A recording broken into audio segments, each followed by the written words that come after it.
अस्सलाम वालेकुम welcome back to the video. कैसे हैं आप लोग? में अच्छे होंगे व्यूअर्स। इस वीडियो में हम बात करने जा रहे हैं one and only Shiba Inu coin के बारे में। और शिबा इनू कोइन फाइनली 3 से 4% जो है बुलिश किया है। कल के दिन जो वैल्यू देखी जाए तो परसों की अगर वैल्यू देखी जाए तो 1021-23 के ऊपर बुलिश कर रहा था। कल के दिन जो है वो वैल्यू 10338 और 35 इस तरह जो है वो चल रही थी। कल मैंने ये चीज़ कही थी कि भाई मैं आपको बता दूं कि आप अगर ये सोच रहे हैं, क्योंकि वैल्यू 980 के ऊपर भी आई थी 50 के साथ, 946 पे भी आई, 905 के ऊपर भी आई, और लोग कह रहे थे अभी और गिरेगा और गिरेगा और गिरेगा। तो मैं आपको यही कह रहा था कि भाई ये बार बार उम्मीदें मत लगाओ। ये ठीक है कि वैल्यू एक टाइम गिर रही थी, हम कह रहे थे कि भाई वैल्यू यहाँ पर जा सकती है, लेकिन अभी टाइम वो आ चुका है कि हाल्विंग पीरियड करीब आ रहा है। और हाल्विंग पीरियड के करीब कॉइन्स कभी भी गिरने की जो है वो ये चीज़ें नहीं करते।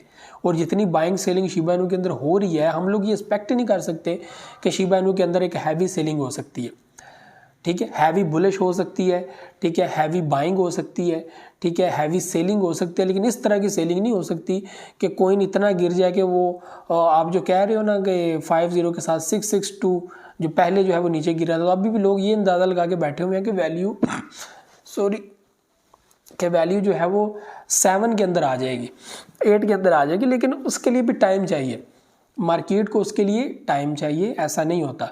तो अभी मेरे भाइयों, जिस तरह मार्केट आज के दिन 40 के साथ 1057 या 60 के ऊपर ट्रेड कर रही है, यानी कि 70 के लगभग करीबी और 11 के भी करीबी है। तो उम्मीद है ऐसा हो सकता है। आज के कैंडल भी ग्रीन है कि आज रात तक या आज की वन डे कैंडल जो है वो क्लोजिंग डे जो है वो बिल्कुल 11 के करीब। और हमारे पास जो ऑल टाइम हाई यहाँ पे टच हुआ है, जो वैल्यू है हमारे पास 1195, ये बहुत बड़ा फिगर है और पब्लिक ने अच्छा खासा प्रॉफिट यहाँ पे गेन किया है। तो उम्मीद है वैल्यू जो है वो दिसंबर की क्लोजिंग तक हमें जो नई वैल्यू देगी वो 11+ देगी। और 11+ अगर हमें वैल्यू देती है, फिर जनवरी का मंथ हमारे लिए बहुत इंपॉर्टेंट हो सकता है। फिर हम लोग नई उम्मीद लगाकर बैठेंगे और वो उम्मीद होगी 12, 13, 14, 15। ठीक है, और जनवरी के मंथ में वैल्यू जो है वो इन पोजीशंस के अंदर देखने को मिल सकती हैं। और उसके बाद हमारा सफ़र आगे चलता जाएगा और ऐसे ही हैवी बुलिश आप लोगों को टाइम टू टाइम देखने को मिलते रहेंगे। ठीक है, लोग ये समझते हैं कि शायद ना जिस तरह वैल्यू 2-3% या 10% या 12% बुलिश करती है ना वैल्यू, तो ऐसे लगता है कि ये तो भाई बड़ा कोई 2 साल 3 साल लगाएगी जो है वो तकरीबन थोड़ी सी वैल्यू बुलिश करने में। ऐसा नहीं होता। आप सोलाना प्रोजेक्ट को देख रहे हो ना, कैसे वो दिन ब दिन आगे बढ़ रहा है। ऐसे ही सोलो रेस होती है प्रोजेक्ट्स की। शिबा इनू कोइन की भी सोलो रेस थी। ठीक है, दिन ब दिन जो है बुलिश कर रहा था, दिन ब दिन बुलिश करता 49 बिलियन डॉलर की मार्केट कैप बना दी। ठीक है, 88 के ऊपर जाके ठहरा, वहाँ से नीचे गिरता फिर वापस आया। ठीक है, और हर प्रोजेक्ट की सोलो रेस होती है, उसने अपने हिसाब से चलना होता है। आप अक्सर देख रहे होंगे कि एक प्रोजेक्ट जो है वो अकेला आगे बढ़ रहा होगा, बाकी प्रोजेक्ट जो है वो बिटकॉइन के साथ साथ मूव ले रहे होंगे। ठीक है, तो बिटकॉइन ने भी एक टाइम में जब मूव लेनी है, उसने अकेले मूव लेनी है, वो आल्ट कॉइन्स को साथ लेकर नहीं चलता। ठीक है, उसने फिर स्टेबल होना है, फिर उसने अपने डोमिनेंस को लो करना है, फिर जाके आल्ट कॉइन्स की बारी आएगी और वो बुलिश करेंगे और सब प्रोजेक्ट्स एक साथ बुलिश करेंगे। लेकिन उस बुलिश से भी इतना फ़र्क नहीं पड़ता। बुलिश उससे फ़र्क पड़ता है जो प्रोजेक्ट सोलो करता है, यानी कि सोलाना प्रोजेक्ट इस वक्त $99.50 के ऊपर आ चुका है। ठीक है, बाकी प्रोजेक्ट्स देख लें और सोलाना प्रोजेक्ट देख लें, तो इस तरह की रेस बाकी प्रोजेक्ट्स भी आपको जो है वो खेलते हुए नजर आएंगे। आप शायद 2021 को भूल चुके हैं, जिस वक्त प्रोजेक्ट्स आगे बढ़ रहे थे। आडा प्रोजेक्ट बाद में बुलिश करना स्टार्ट किया, कब से कहाँ से जो है वो वैल्यू उसकी $3 तक पहुँच गई, किसी को नहीं पता चला। मैटिक प्रोजेक्ट की कहानी आपके सामने है, उसके बाद न्यू प्रोजेक्ट की कहानी आपके सामने है, उसके बाद कौन सा प्रोजेक्ट है ICP प्रोजेक्ट जो है वो उसकी कहानी आप लोगों के सामने है। उसके बाद कौन सा प्रोजेक्ट है XRP, वो कहानी आपके सामने है, कैसे बने कैसे गिरे, सब चीज़ें आप लोगों के सामने है। BNB कैसे बढ़ता गया है, दिनों में आगे निकलता गया, ऐसे अभी भी देख ले BNB खुद से ही अचानक से अकेले ही जो है वो आगे बुलिश कर रहा है, अकेले ही। ठीक है, बाकी मार्केट डंप पे जा रही है और ये 5 से 6% बुलिश कर रहा है। तो BNB ने रुकना नहीं है, BNB